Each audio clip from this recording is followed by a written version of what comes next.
Salut chers frères et sœurs. Que la paix de notre Seigneur Jésus-Christ soit votre partage. J'espère que vous allez tous bien. Vous avez passé ou peut-être, vous êtes certainement en train de passer par des situations difficiles, des moments de confusion, des moments où Dieu a gardé silence. Vous vous êtes demandé si Dieu vous a oublié ou peut-être ne prend-il plus soin de vous. À travers cette vidéo nous allons découvrir ce que la Bible en dit, en s'appuyant sur des histoires et passages bibliques. Qu'il s'agisse des hommes de Dieu, des croyants fervents ou encore des nouveau-nés dans le Christ, et même les non-convertis, puisque Dieu nous a tous créés à sa propre image, ce genre de moment ne nous laisse pas indifférents. Avant de commencer, je voudrais vous dire une chose que Dieu ne sait pas faire. Cette chose c'est que Dieu ne sait pas mentir. Sa parole est oui et amen, ses promesses s'accompliront. Bonne visualisation, et soyez bénis. Je n'arrive pas à comprendre comment je suis tombé si bas comme ça. Pourtant, j'ai travaillé d'arrache-pied et je sacrifiais parfois mes nuits pour travailler sur les projets de mon entreprise. Mais depuis rien ne me sourit. Je prie pour mon entreprise depuis un moment mais Seigneur, je ne comprends pas pourquoi, car cela fait 5 mois déjà. Est-ce que Dieu entend toujours mes prières? Est-ce que Dieu m'a abandonné? Qu'est-ce que j'ai fait? Pourtant, 10 entreprises étaient surexcitées que je leur présente mes projets mais une fois les projets présentés, elles ont gardé silence. J'avais aussi un projet pour me marier avec ma fiancée et cela fait 3 ans que nous sommes ensemble. Je suis incapable de débuter avec quoi que ce soit concernant le mariage. Est-ce que mes prières sont tombées dans les oubliettes? Moi et ma fiancée nous intercédons afin que tu nous montres Seigneur ta direction. Pourtant ta parole déclare dans Jérémie 33 verset 3, « Invoque-moi, et je te répondrai, je t'annoncerai de grandes choses, des choses cachées, que tu ne connais pas. » Je suis confus Seigneur et Père Espoir. Je ne sais plus quelle direction prendre, car plusieurs idées me viennent en tête, trop de voix aussi autour de moi. Je n'ai plus aucune paix en moi Seigneur.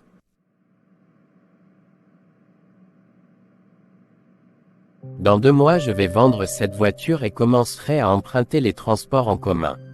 Je voudrais épargner un peu d'argent pour mon projet de mariage. Quand j'avais une bonne somme d'argent dans mon compte en banque et que les activités allaient bien, je ne faisais que reporter les choses car je me disais que j'allais toujours avoir assez d'argent pour m'organiser à n'importe quel moment.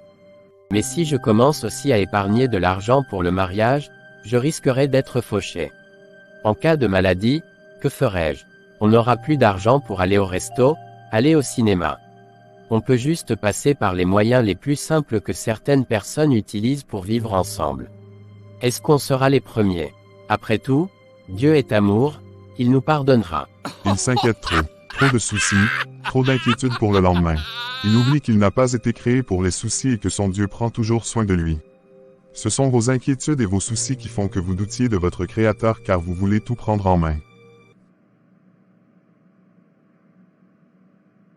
Tu peux juste faire quelques formalités, soit vous passer à l'acte, pour qu'elle tombe enceinte. Vos parents aussi l'ont fait, tu ne seras le premier ni le dernier à le faire.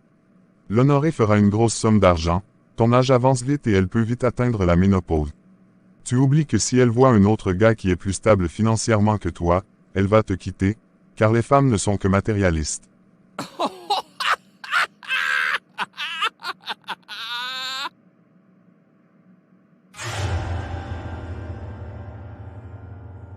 Ou Seigneur, viens au secours de ton Fils, car je me sens confus. Je te remercie Seigneur pour ton amour, je te remercie de ce que tu nous as aimés le premier et que ton amour nous environne chaque jour. Même si nous ne voyons pas encore les choses s'accomplir physiquement comme nous le souhaitons, cependant, dans les coulisses toi tu agis. Et je sais une chose que tu n'abandonnes pas tes enfants. Car ta parole déclare dans Psaume 37 au verset 5, « Recommande ton sort à l'Éternel, mets en lui ta confiance, et il agira. » Je sais que tu as un message pour nous. S'il te plaît Seigneur, aide-nous à saisir la leçon que tu veux nous apprendre pendant ces moments de confusion. Au nom de Jésus, Amen.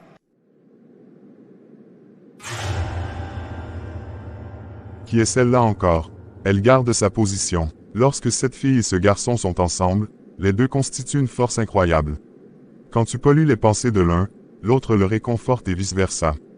Mais je ne vais pas vous laisser seul, la bataille n'a pas encore pris fin. Je suis plus têtu que vous ne pouvez l'imaginer.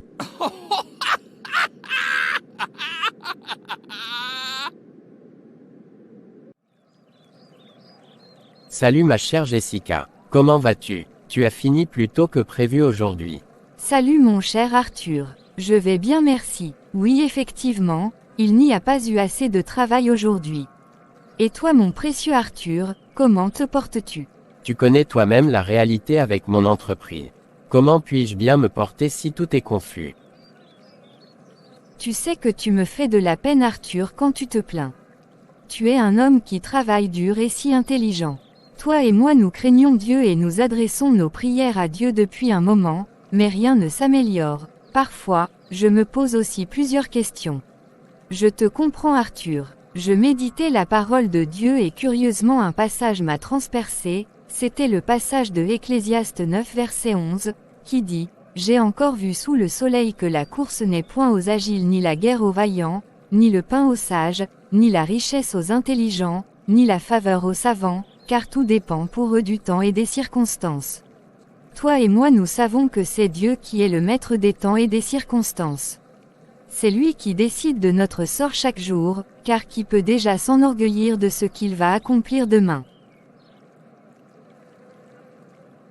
J'ai quelque chose que je voudrais te dire mais j'hésitais depuis un moment. Vas-y mon héros, je t'écoute.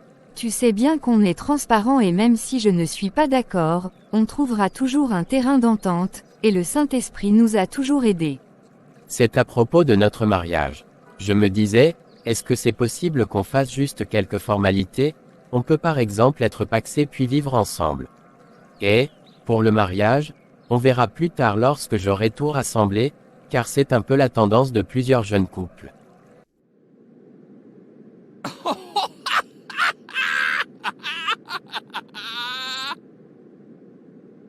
Merci chérie de me l'avoir dit.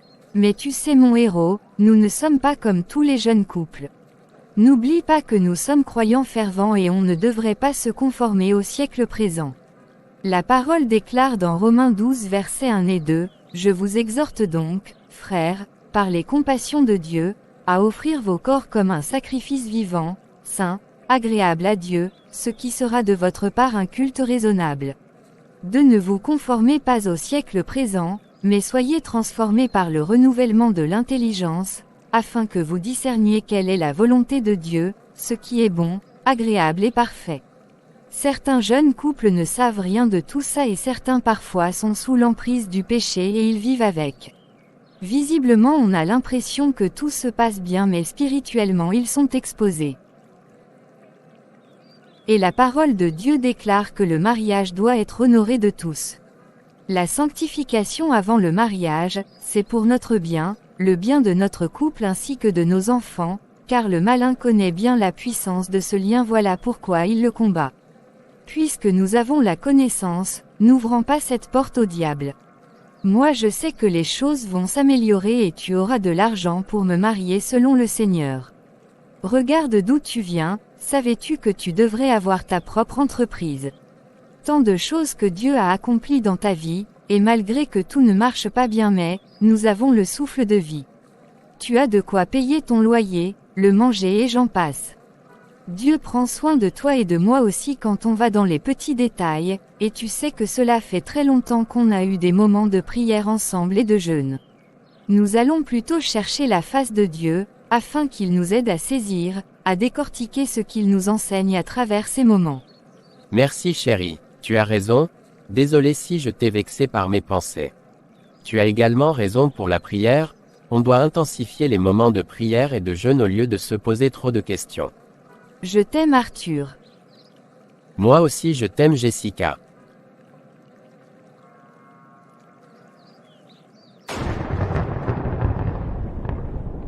Ce n'était pas facile de faire ces quelques jours de jeûne. Personnellement, j'avais un peu perdu l'habitude. Surtout lire et méditer la parole de Dieu était devenu un très grand défi. Je comprends. Le Saint-Esprit nous a donné de la force. On va débuter la prière alors. D'accord. Que le Saint-Esprit soit toujours au contrôle. Salut Arthur, comment vas-tu? Comme je te l'avais dit, que je pourrais passer chez toi au lieu que ça soit un échange téléphonique. Je vais bien mon frère. Je me relève peu à peu par la grâce de Dieu. Bien que ce n'est pas facile, de rester debout dans la prière face à toutes ces situations, mais je m'accroche. En tout cas, je te comprends. Je suis serviteur de Dieu, mais ces moments de silence ne m'ont pas laissé indifférent lorsque je cherchais la volonté de Dieu pour mon appel. Et même dans la vie quotidienne aussi, il y a des défis et ces périodes difficiles ne manquent pas. En fait, lorsque tu réalises que c'est Dieu qui est le créateur de la vie, et que tu arrives à réaliser que son amour est au-dessus de tout, tu apprendras à lui soumettre tous tes soucis. Tu as raison mon frère. Parfois, j'arrive à lâcher prise, et à ce moment-là, je ressens la paix en moi. Je voudrais que cette paix soit continue et que ma foi et ma force soient toujours renouvelées. Gloire à Dieu pour ce pas que tu as déjà réalisé. Que cela continue au nom de Jésus. J'ai quelques conseils et exemples que le Saint-Esprit m'a inspirés lorsque je priais pour notre rencontre. Merci Seigneur. Vas-y mon frère, que le Saint-Esprit prenne le contrôle de ce moment. Alléluia. Et alors, pourquoi le silence de Dieu? Pourquoi les moments difficiles? Qu'est-ce qui se passe réellement pendant ces périodes? Est-ce le fait que Dieu nous a abandonnés? Prend-il toujours soin de nous? Tu connais certainement pas mal de choses, l'amour de Dieu pour nous. Pour commencer, tu as une rose dans ta maison dont tu prends soin toutefois, n'est-ce pas? Justement, je l'arrose régulièrement, je la protège des insectes nuisibles, je m'assure qu'elle reçoit suffisamment de lumière. Tu m'avais dit que tu l'aimes, et qu'elle t'avait coûté cher. Toutefois tu prends soin d'elle, tu l'arroses, tu enlèves les feuilles mortes, et tu tailles les petites branches sèches et autres, question d'en donner une bonne forme et que les feuilles neuves poussent. Tu ne veux pas la voir flétrir. C'est ainsi que Dieu prend soin de nous, en veillant sur nous et en nous fournissant ce dont nous avons besoin. Par exemple, Matthieu 6 verset 26 dit « Regardez les oiseaux du ciel, ils ne sèment ni ne moissonnent, et ils n'amassent rien dans des greniers, et votre Père céleste les nourrit. Ne valez-vous pas beaucoup plus qu'eux ?» Tu as raison, dans Matthieu 6 au verset 28, Jésus a dit « Considérez comment croissent les lys des champs, ils ne travaillent ni ne filent. » C'est vrai, les lys sont nourris par Dieu avec la pluie, la lumière du soleil et le sol fertile. De la même manière, dans Psaume 23 verset 1, il est dit que le Seigneur est notre berger, nous ne manquerons de rien. Sincèrement, j'ai de quoi payer mon loyer, le manger et autres. J'arrive aussi à aider mes amis ou ma famille avec le peu que j'ai. Exactement Arthur. Par ailleurs, tu sais avec quelle quantité d'eau tu dois l'arroser, par rapport à chaque période ou chaque saison. La rose s'adapte et évolue en fonction de ce traitement.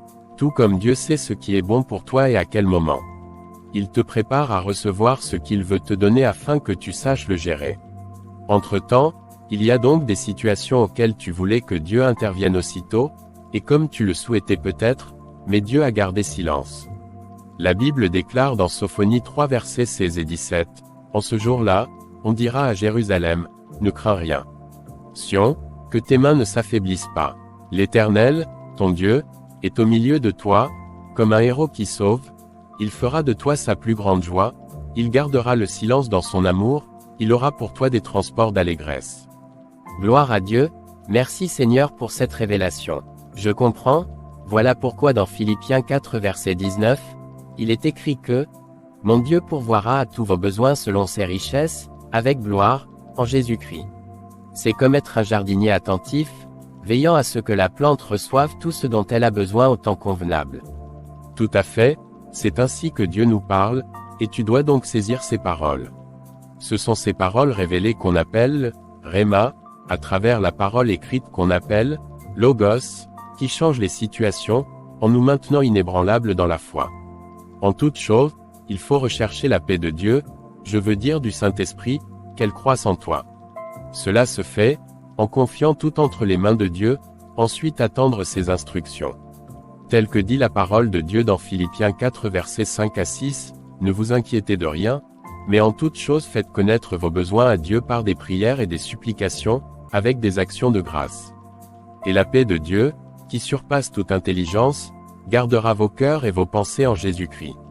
Mon donc, si les pensées du diable viennent, tu pourras les détecter et les refuser.